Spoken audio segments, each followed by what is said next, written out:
Hello दोस्तों, स्वागत है आपका हमारे चैनल स्मार्ट एजुकेशन क्लासेस में। तो दोस्तों, इस वीडियो में हम डिस्कस करने वाले हैं आपके साथ एमपी बोर्ड का कक्षा 5वीं का जो भाषा भारती सब्जेक्ट है यानी कि हिंदी, उसका पार्ट 13 हम पढ़ रहे हैं। भीमराव अंबेडकर, कहेंगे डॉक्टर भीमराव अंबेडकर। काफ़ी योगदान है इनका हमारे भारत देश में और इनके बारे में एक लेसन ज़रूर होना चाहिए जो कि आपकी पुस्तक में है। तो इसको शुरू करने से पहले चैनल पर नए हैं तो चैनल को सब्सक्राइब और वीडियो को लाइक ज़रूर करिएगा। चलिए आगे बढ़ेंगे। पाठ 13, भारत रत्न भीमराव अंबेडकर। चलिए सबसे पहले हम इसके विषय वस्तु को अच्छे से पढ़ेंगे। तो डॉक्टर भीमराव अंबेडकर का जन्म 14 अप्रैल, जिसे हम संविधान दिवस के रूप में मनाते हैं, 1891 में मध्य प्रदेश के महू नगर में हुआ था। इनके पिता रामजी सकपाल सेना में सूबेदार थे तथा माँ भीमाबाई जो है धार्मिक विचारों की महिला थीं। डॉक्टर भीमराव अंबेडकर के जीवन अनेक विशेषताओं और गुणों से परिपूर्ण था। उनके व्यक्तित्व में सरलता, साहस, संघर्ष, समर्पण और संवेदनशीलता का अद्भुत सम्मिश्रण था। इन गुणों के कारण ही इन्हें जो है महापुरुष भी कहा गया है। डॉक्टर भीमराव अंबेडकर का बचपन धार्मिक संस्कारों से युक्त पारिवारिक वातावरण में बीता। उनका परिवार कबीरपंथी था। परिवार में नित्य भजन पूजन होता था। डॉक्टर अंबेडकर को बचपन में खेलना और समुद्र में स्नान करना बहुत अच्छा लगता था। हंसी मजाक करने का उनका स्वभाव था और स्वयं हंसना और दूसरों को हंसाना उनका ये प्रतिदिन का काम था। उनकी लिखावट बहुत अच्छी थी, इसलिए संविधान लेखन का कार्य उन्होंने भी किया। वे अपने निवास और कार्यालय को आकर्षक रूप में सजा करके रखते थे तथा उसकी साज सज्जा को बदलते रहते थे, उनके स्थान बदलते रहते थे जिससे जो है नयापन लगे। डॉक्टर भीमराव अंबेडकर को जो है ज्योतिष शास्त्र और हस्तरेखाओं का भी अच्छा ज्ञान था, पर वे ज्योतिष पर कभी निर्भर नहीं रहते थे। वे मानते थे, क्या मानते थे, काफ़ी इम्पोर्टेंट है कि प्रयत्न और परिश्रम का कोई पर्याय नहीं है। डॉक्टर अंबेडकर ने विदेशों में जाकर शिक्षा प्राप्त की और पर मद्यपान और धूम्रपान नहीं किया। वे सात्विक विचारों और शुद्ध आचरण वाले व्यक्ति थे। उन्होंने सदैव दूसरों की भावना और आस्थाओं का सम्मान किया। उनकी पत्नी रमाबाई स्वभाव से दृढ़ निश्चयी और स्वाभिमानी थी। इम्पोर्टेंट है। डॉक्टर अंबेडकर ने पत्नी की मृत्यु पर जो है उनकी आस्थाओं और विश्वास का सम्मान करते हुए अपने पुत्र से हिंदू पद्धति के अनुसार विधिपूर्वक अंतिम संस्कार करवाया। इस महापुरुष को बचपन में से ही छुआछूत की बुराई का शिकार होना पड़ा। छुआछूत यानी कि अनटचेबिलिटी, जिसमें नीची जाति के लोगों को बड़ी जाति ऊपर जाति के लोग नहीं छूते थे। इतना ही नहीं, विदेश से उच्च शिक्षा प्राप्त करके लौटने के बाद भी वे छुआछूत के शिकार हुए। फलस्वरूप वे आजीवन समाज में सभी लोगों की बराबरी के लिए और दलितों की स्थिति सुधारने के लिए संघर्ष करते रहे। उनका संघर्ष दोहरा था। एक तो उन्हें जो है छुआछूत का विरोध पूरे देश में किया और दूसरी ओर उन्होंने अस्पृश्य जातियों में फैली बुराइयों को दूर करने का कार्य किया, यानी कि छुआछूत का अंत भी किया और साथ ही जो उनके समाज में बुराइयां थीं उनको भी दूर करने का प्रयास किया। वहीं दूसरी ओर चलिए हो गया, दिसंबर 1927 में उन्होंने महिलाओं की एक सभा को संबोधित करते हुए कहा कि वे सब साफ सुथरी रहें। यदि पति या पुत्र शराब पीकर आते हैं उनके लिए घर के दरवाजे बंद कर दें, अपने बेटे बेटियों को उचित शिक्षा दें, ऐसा उन्होंने कहा। डॉक्टर अंबेडकर में अद्भुत संगठन की क्षमता थी। वे भारत के प्रख्यात विधिवेत्ता थे। अर्थशास्त्र उनका प्रिय विषय था। स्वतंत्र भारत के संविधान को बनाने वाले वे प्रमुख शिल्पी यानी कि जो बनावट करता है उसे हम शिल्पी कहते हैं थे। आज़ादी के बाद उन्हें देश का प्रथम जो है विधि मंत्री बनाया गया। उन्हें राष्ट्र के सर्वोच्च सम्मान भारत रत्न से विभूषित किया गया। इस महापुरुष का हृदय अत्यंत संवेदनशील और भावुक था। उनके जीवन की अनेक घटनाएं हैं जो उनके भावुक मन को व्यक्त करती हैं। एक बार जो है क्या हुआ कि उनका कुत्ता बीमार हो गया, उसे इलाज कराने के लिए वो अस्पताल ले जाया गया। वहाँ उसकी मृत्यु हो गई। यह खबर सुनकर के वे ऐसे रोने लगे जैसे कोई उनका स्वजन की मृत्यु पर रोता है। इसी प्रकार कुछ ग्रामीणों ने उन्हें एक हिरण का बच्चा भेंट किया। डॉक्टर अंबेडकर और उनकी पत्नी रमाबाई ने हिरण के बच्चे को बड़े स्नेह से पाला, पर कुछ दिनों बाद वह मर गया। इससे अंबेडकर बहुत दुखी हुए। जीवन पर्यंत उन्हें अपने माता पिता से लगाव रहा। जब भी वे अत्यंत दुखी और व्याकुल हो जाते थे तब उस स्थान पर जाते थे जहाँ उनके पिता का अंतिम संस्कार हुआ था। वहाँ वे अपने मन और हृदय को खोल कर रख देते थे तथा काफ़ी देर तक बैठे भी रहते थे। इससे उनको जो है शांति मिलती थी। इसी प्रकार डॉक्टर अंबेडकर के मन में उनकी माँ भी कभी ओझल नहीं हुई। एक बार अंबेडकर को मुंबई लौटते समय अपने मित्र के साथ सतारा स्टेशन रोड जाना था। वे तांगे में बैठकर स्टेशन के लिए चले। रास्ते में एक स्थान पर उन्होंने तांगा रुकवाया। वे तांगे से नीचे उतरे तथा पैदल ही दूर तक एक स्थान पर गए। वहां जाकर वे हाव भाव अवस्था में खड़े रहे। 10-12 मिनट बाद जो मौन रहने के बाद उन्होंने अपने मित्र से कहा, यहाँ मेरी माताजी की अस्थियाँ रखी थीं। यहाँ मेरी माताजी की अस्थियाँ रखी थी। उन्होंने हम भाई बहनों के लिए अपार कष्ट सहे हैं। सामने के टूटे फूटे मकान में हम लोग कुछ समय तक रहे हैं। यहाँ के जंगल में मैं बचपन में खूब खेला हूँ।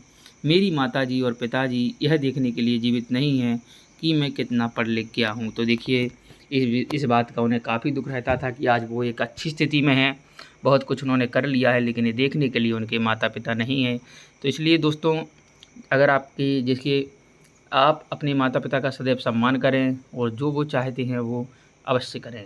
महापुरुषों का अंततः कहाँ शांति पाता है यह समझना आसान नहीं है, पर यह घटनाएं ही इस प्रश्न का उत्तर भी हैं।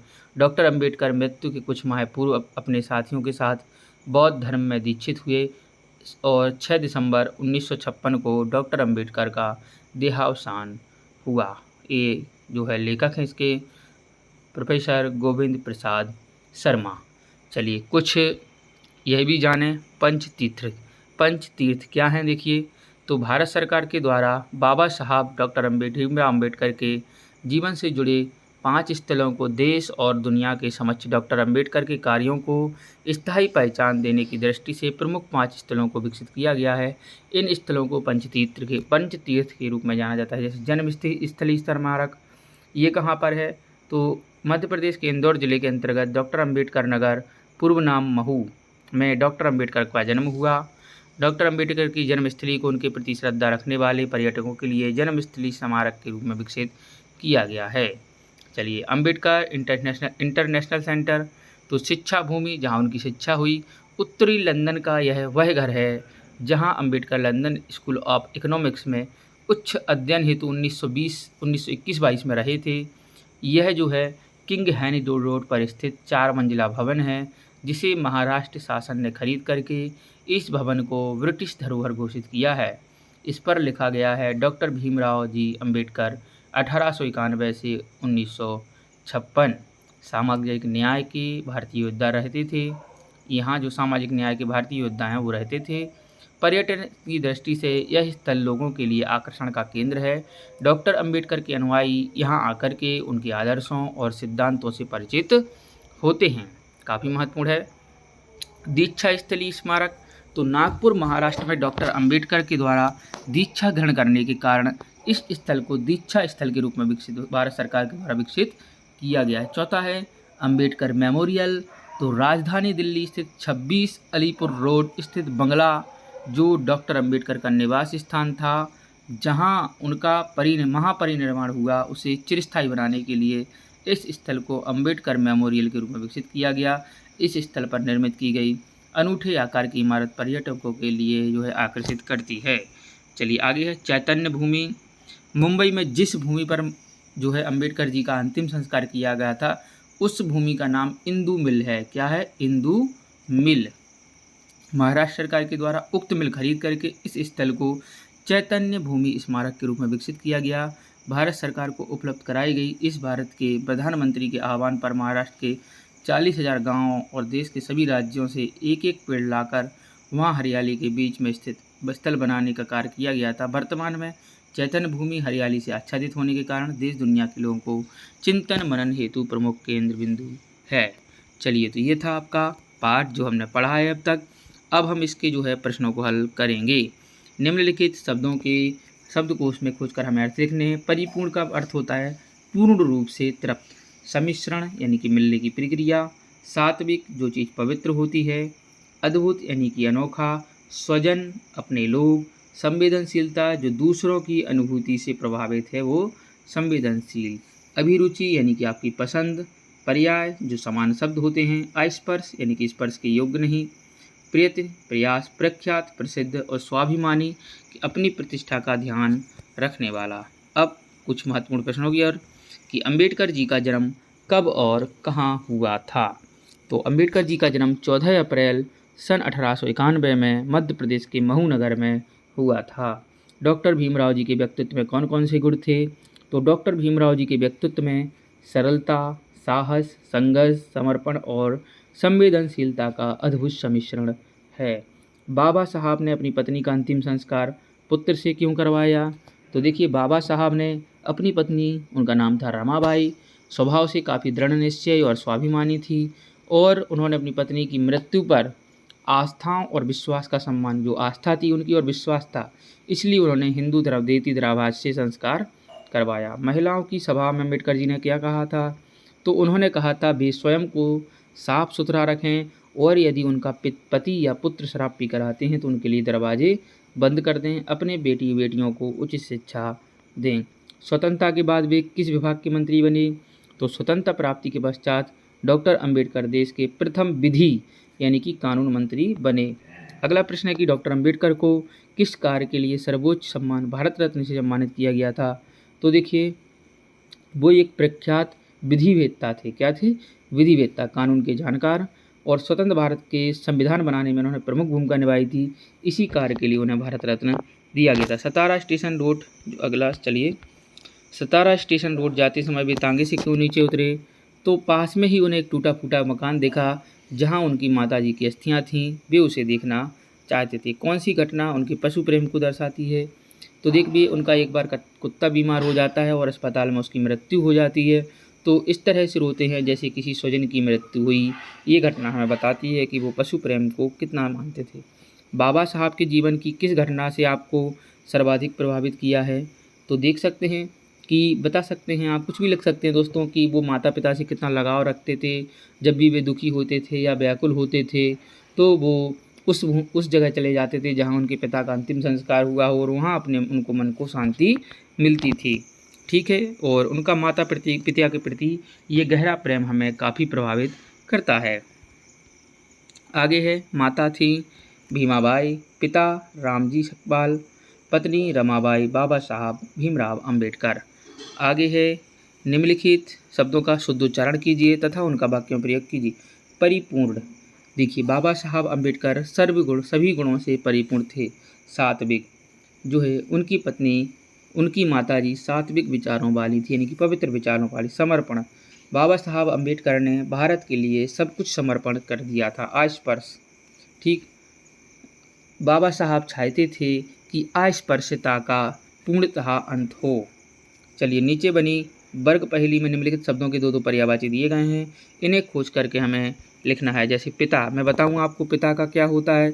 चलिए, पिता का आपको बताते, एक तो बाप होता है और एक होता है आपका, देखिए मैंने लगा दिया था यहीं पर, चलिए मैं आपको बता देता हूँ, आप भी देखिएगा कहाँ आपको दिख रहा है, कुछ तो होगा। चलिए एक सेकंड, चलिए, और जनक, देखिए जनक भी हम पिता को कहते हैं। घर का एक ये गृह और क्या होता है, एक और बताइए, भवन। रात का क्या होता है, निशा और यामिनी। ईश्वर का भगवान और ईश। दीपक का दिया और दीप। ठीक है, आगे है, निम्नलिखित गद्यांश को पढ़ करके उसके नीचे लिखे प्रश्नों के उत्तर दीजिएगा। तो देखिए, इस उत्तम प्रकृति के मनुष्यों के साथ उठना बैठना ही सत्संगति है। मानव को समाज में जीवित रहने तथा अच्छा बनने के लिए सत्संगति यानी कि अच्छी संगति परम आवश्यक है। स्वाति की एक बूंद भी भिन्न भिन्न वस्तुओं की संगति पाकर उन्हीं के अनुरूप परिवर्तित हो जाती है। बूंद केले के संपर्क में आने पर कपूर, किसके संपर्क में, केले के संपर्क में आने पर कपूर, और सीप के संपर्क में आने पर मोती, परंतु सर्प के संपर्क में आने पर विष बन जाती है। देखिए, तो केला बूंद वही है लेकिन कहीं कहीं सब जगह उसका अलग अलग प्रयोग हो रहा है, कछुई बन जा रही है। इसी प्रकार से अगर जैसी आपकी संगति होगी आप वैसे ही बन जाएंगे, भले ही आप क्यों कितने भी अच्छे ना हों। भाव यह है कि संगति अपना प्रभाव अवश्य दिखाती है। अगर आप बुरे बच्चों की संगत करेंगे तो आप भी बुरे बन जाएंगे, और अगर आप अच्छे बच्चों के साथ रहते हैं तो आप भी अच्छे बनेंगे। इस गद्यांश का उचित शीर्षक क्या है, तो वो है सत्संगति। क्या है? सत्संगति। अगला है मानव को सबसे अधिक आवश्यकता किस बात की है? तो इसकी है मानव को समाज में जीवित रहने तथा अच्छा बनने के लिए सत्संगति परम आवश्यक है। स्वाति की एक बूंद मोती कब बनती है? तो सीप के संपर्क में आने पर स्वाति की बूंद जो है मोती बन जाती है। चलिए आगे बढ़ेंगे। धर्म में एक प्रत्यय जोड़ने पर धार्मिक शब्द बनता है। इसी प्रकार एक प्रत्यय जोड़कर निम्नलिखित शब्दों से बनाइए। तो परिवार से बनेगा पारिवारिक, नाव से नाविक, परिश्रम से पारिश्रमिक, समाज से सामाजिक, स्वभाव से स्वाभाविक, साहस से साहसिक। ठीक है। आगे है निम्नलिखित गद्यांश में यथास्थान विराम चिन्ह लगाइए। तो अंबेडकर जी ने अपने मित्र से कहा, इसके बाद क्या लगेगा? अल्प विराम। ठीक। फिर आप कॉमा इनवर्टेड कॉमा में लिखेंगे, यानी कि उद्धरण चिन्ह लगाएंगे। क्या कहा था? यहाँ मेरी माताजी की अस्थियाँ हैं, फुल स्टॉप। उन्होंने हम भाई बहनों के लिए अपार कष्ट सहे हैं, फुल स्टॉप, यानी कि पूर्ण विराम लगाएंगे हिंदी में। सामने के टूटे फूटे मकान में हम लोग कुछ समय तक रहे, पूर्ण विराम। यहाँ के जंगल में बचपन में मैं खूब खेला हूँ, पूर्ण विराम। मेरी माताजी और पिताजी यह देखने के लिए जीवित नहीं हैं कि मैं कितना पढ़ लिख गया हूँ। और इसके बाद उद्धरण चिन्ह को आप बंद कर देंगे यहाँ से, बाकी जगह फुल स्टॉप लगाएंगे। ठीक है। तो दोस्तों ये था आपका पाठ जो है पूरा होता है, 13वां पाठ डॉक्टर भीमराव अम्बेडकर। कैसा लगा आपको कमेंट करके ज़रूर बताइएगा। मैंने भाई पूरा प्रयास किया है आसानी से आपको आराम से समझाएं सारी चीज़ें। वीडियो को लाइक, चैनल को और वीडियो को शेयर, कमेंट और साथ ही चैनल को सब्सक्राइब करना ना भूलिए। धन्यवाद दोस्तों। जय हिंद, जय भारत।